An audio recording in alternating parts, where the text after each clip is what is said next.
So you may or may not have watched the what do they call that? The eNASCAR Pro Invitational or whatever they called it. It was basically just a race run on iRacing to fill the void of nothing on in the world in terms of sports.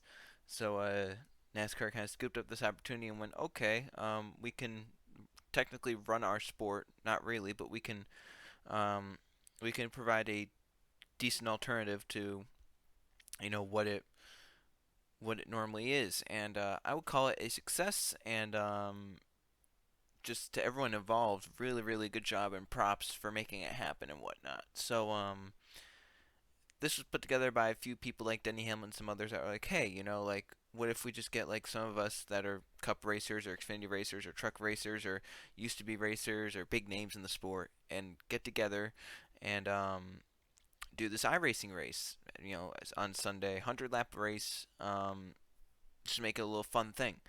Um, Fox was like, hey, we'll broadcast it on FS1. Um, Many drivers said they would do it. In fact, they had to have qualifying to send people home, which I thought was hysterical. They actually had so many people that they couldn't fit them all in one field, so they decided that they were gonna have to send some people home.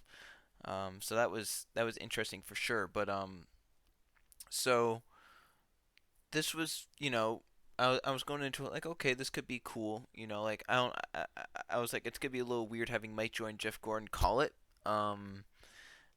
because it just doesn't seem right. But as we got in, I really realized that they're gonna have fun with it, and kind of, it was a good mix between having fun and being serious. They weren't just like making jokes about the whole time, but they weren't just like, oh, this is like serious stuff. This is like very, very, like professional stuff. They were kind of making jokes. Like Mike Joy was like talking about like someone using a drone for the flyover. He said, oh, but the the virtual the virtual department of whatever didn't like give him clearance to do that and stuff like that, and he virtual pit crews and stuff like that. So Mike Joy was having a lot of fun with it, which I thought was very, very interesting, and trying to maybe he was also trying to maybe explain to some people that maybe didn't really know much about it, what it was like. So he was talking about like, oh well, they don't have their virtual pit crews because it's useless to see, and it would provide a bunch of bandwidth issues and lag issues and stuff. So he was kind of like saying stuff like that during the thing. They were kind of making fun at some points where like people would get spun off other people's noses, and they'd be like, oh well, maybe that was just a little maybe that was just some computer issues there. Talking about what me and NASCAR Heat friends would call the 1 foot rule, which is basically on everyone's screen you're not clear at some points, and it causes some incidents for sure. Um, so it was just fun overall. Really, really enjoyed it. I was having a ball. Watching it. I sound like a kid in a candy shop because I've grown up with video games my whole life. So to see something like this on TV with real life drivers doing it, it was hysterical and just amazing at the same time. So, first of all, I want to give a really big shout out to Fox for broadcasting it and for the production value they actually put into this. They had Mike Joy and Jeff Gordon, and they seemed really happy to be doing it. And they were practicing their 6 foot rule, where stay away from someone. So that was funny. Um, they had the producers there doing stuff. Props to iRacing guys who were controlling the replays, controlling the cameras, stuff like that. Clint Boyer that has an in-race reporter. So at points while he was racing, they would actually go to him and talk to him. So that was funny to hear Clint because he's a character in himself, and hearing him while he's racing. I think they were talking to him as a crash happened, like in front of him or something, which was pretty funny. Um, each car also had 2 resets. Once again, it doesn't have to be terribly realistic, but make it so that it's at least fun. If a lap one crash happens and say like Alex Bowman or Dale Jr. or Kyle Busch get involved in it, then they're done for the race. That'd be a little boring. Let the drivers have a little fun and just do stuff that they wouldn't normally do on the racetrack. This was literally just for fun. This was to give people something to watch, um, and they accomplished that. At points, they were going to cameras of the drivers, um, and their sim rigs. Like they had a camera on Landon Castle and Kyle Busch and Denny Hamlin and Jimmy Johnson. Jimmy was hysterical during the thing too, because it looked like he had no idea what he was doing at points.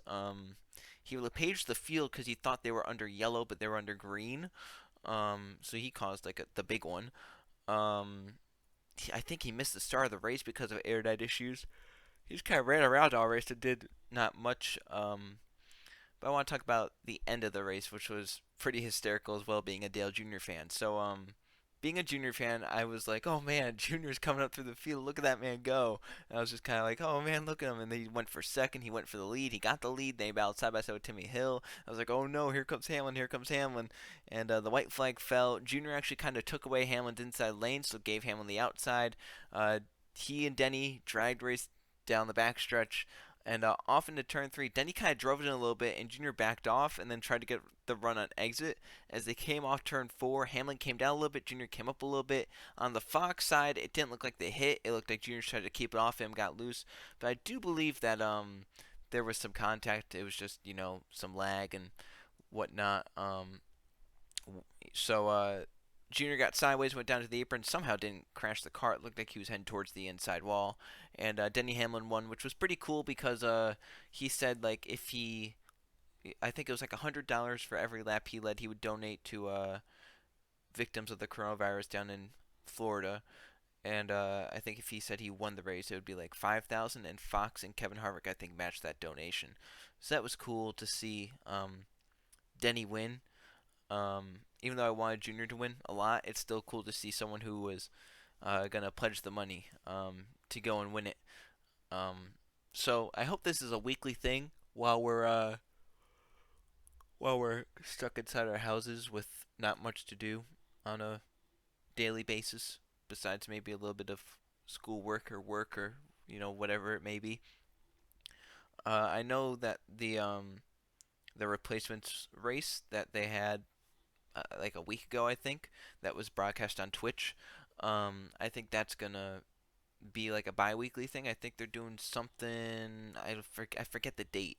Might be Tuesday. Might be tomorrow. But they're doing something. They have once again like drivers like Junior in there, and they have some real life drivers in there. So definitely check out that because that's also very fun. I think that's gonna be a bi-weekly thing. And hey, it looks like they're gonna be doing Texas for eNASCAR. So hopefully Fox can kind of take the time off and do that again because it was a lot of fun and hopefully Mike Joy and Jeff Gordon enjoyed doing it so much they'll come back because they did a really good job at doing it. I really didn't think I didn't know how it was going to be, but it was pretty good. So we'll just see, we'll see how it goes and stay safe everyone. Just um do stuff like that. So yeah, hopefully we have some eNASCAR from Texas. I actually just answered a fan council survey about it. They were asking people how they felt about it and what they could do better and stuff. Um, so hopefully they continue with it. I think it looks like they're going to be. So thanks everyone for watching. Stay safe. I'll see you guys for the next video.